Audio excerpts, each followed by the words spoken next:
সকল অপকর্মের বিচার শেষে আওয়ামী লীগকে নির্বাচন করতে দেয়া হবে বলে জানিয়েছে অন্তর্বর্তী সরকারের প্রধান উপদেষ্টা ডক্টর মোহাম্মদ ইউনূস। বিখ্যাত মার্কিন সাময়িকী টাইম ম্যাগাজিনকে দেওয়া এক সাক্ষাৎকারে এমন মন্তব্য করেন তিনি।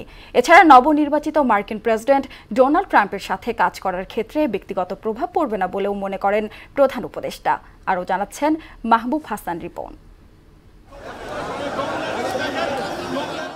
বেশ কিছুদিন ধরেই জুলাই অভ্যুত্থানের মাধ্যমে পাওয়া নতুন বাংলাদেশে রাজনৈতিক দল হিসেবে আওয়ামী লীগের ভবিষ্যৎ আলোচনায় সর্বশেষ মার্কিন সাময়িকী টাইম ম্যাগাজিনকে দেওয়া এক সাক্ষাৎকারে আওয়ামী লীগ প্রসঙ্গে অন্তর্বর্তী সরকারের প্রধান উপদেষ্টা প্রফেসর ডক্টর ইউনূস বলেছেন, আওয়ামী লীগকে নির্বাচনে প্রতিদ্বন্দ্বিতা করার জন্য স্বাগত জানানো হবে, তবে তার আগে ছাত্র আন্দোলনে হতাহতের ঘটনায় জড়িত সবার বিচার নিশ্চিত করা হবে।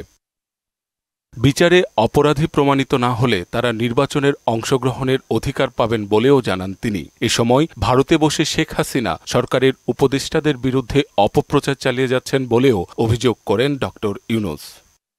যুক্তরাষ্ট্রের নবনির্বাচিত প্রেসিডেন্ট ডোনাল্ড ট্রাম্পের সাথে নোবেলজয়ী এই অর্থনীতিবিদের সম্পর্কের বিষয়টিও উঠে আসে টাইম ম্যাগাজিনের সাক্ষাৎকারে। মার্কিন প্রেসিডেন্ট ডোনাল্ড ট্রাম্পের সাথে কাজ করার ক্ষেত্রে ব্যক্তিগত সম্পর্কের কোনো প্রভাব পড়বে না বলেও মনে করেন তিনি।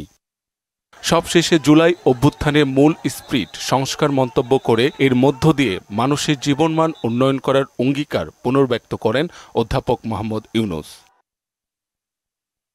মাহবুব হাসান রিপন, মোহনা সংবাদ।